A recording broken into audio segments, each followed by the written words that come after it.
Values. We see it every day. Artists use it every time. It can be used to tell a story, or used to describe the form of an object, and many more.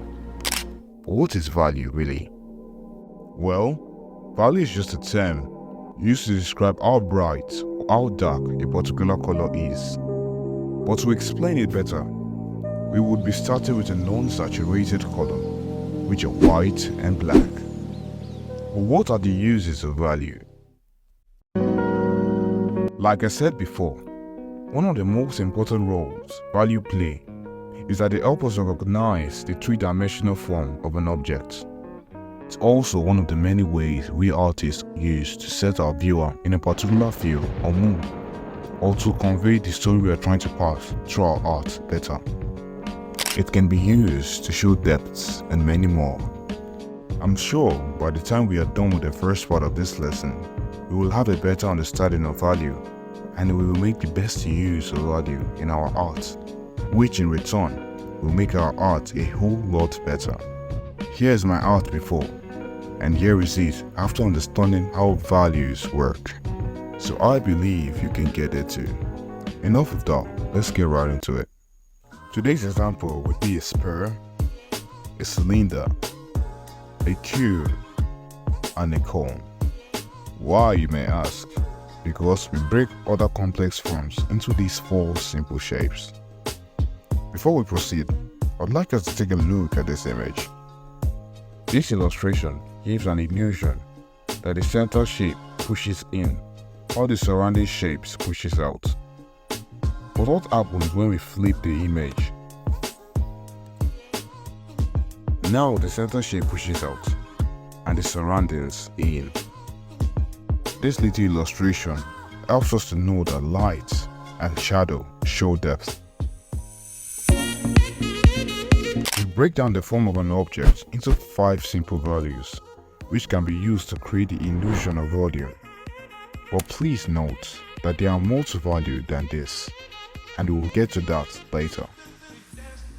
An highlight is a direct reflection from the light source on the object with the eyes, and the position of the highlight vary depending on the angle of the light in relation to the eye.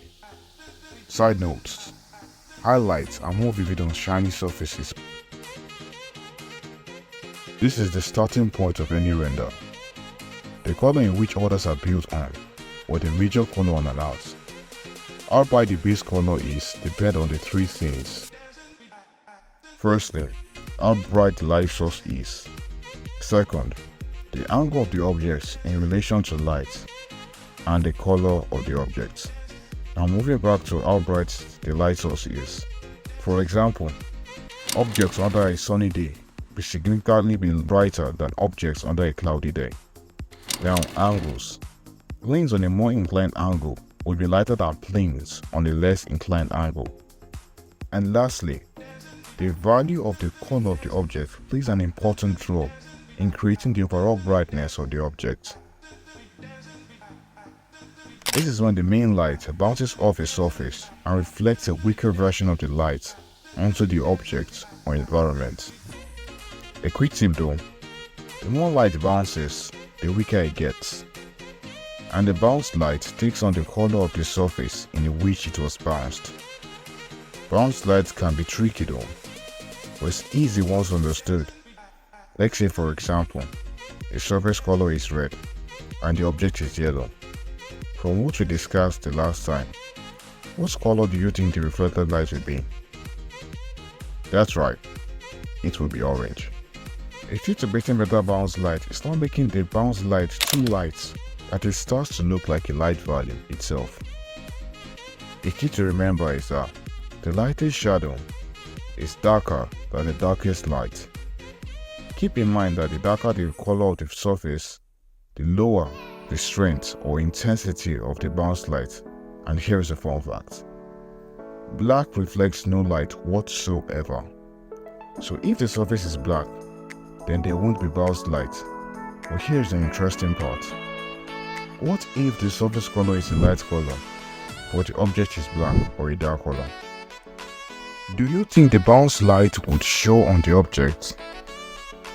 Yes, it would. Why? Because black attracts and absorbs color, and white expels color. So colors closer to black will absorb color better than colors closer to white.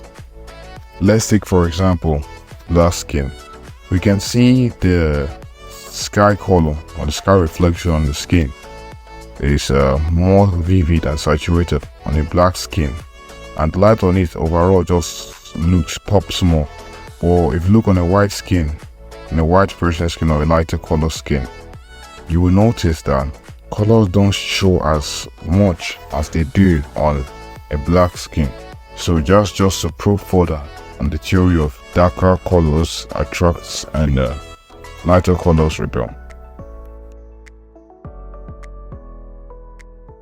This is the point where light cannot reach. Now, this is very easy. Just stick with me. What a cast shadow is a cast shadow is caused by the object blocking the surface from the light or the light source. But here's an advice I heard a while back. The person said, to draw better cast shadow, we should imagine ourselves as the light, and from our point of view, or any part of the object from an angle that we cannot see, we'll definitely have a cast shadow. And how sharp a cast shadow is depends on the intensity of the light and how close light is to the object. For example, cast shadow on sunny days are more vivid and sharp than shadows on a cloudy day. Now, since we understand the basic 5-value system that gives the illusion of volumes, let's move on to something a little bit more challenging, which are other shapes. So moving on will be cylinder. Now let's see those 5 values we talked about I talked about on the cylinder. Again, we have a highlight, but do you notice that this time it isn't a dot? Why? Because we break down values into planes, because planes are easier to understand. Planes closest to the light source are brightest, and planes darken as it turns away from the light source. And this time the light is pointing directly towards this plane. Then we have the base color, rich shadow, reflected light, and the cast shadow. Here is the core, but this time light and shadow compress at one point because they still follow the same principles of highlights, local color, core shadow, reflected light, and cast shadow. And for me, the cubes are one of the easiest and straightforward ones. Well, the planes closest to the light source is usually the highlights, and the planes that aren't in shadow but aren't directly facing the light are base color. Angle lights cannot reach are core shadows, and the planes that are in shadow but face a surface reflecting light are called balanced lights. The shadow of the object caused by the object blocking the light is called cast shadow. We understand the 5 basic values. Let's talk about the 3 more which I promised you earlier, which can take our rendering to a whole new level.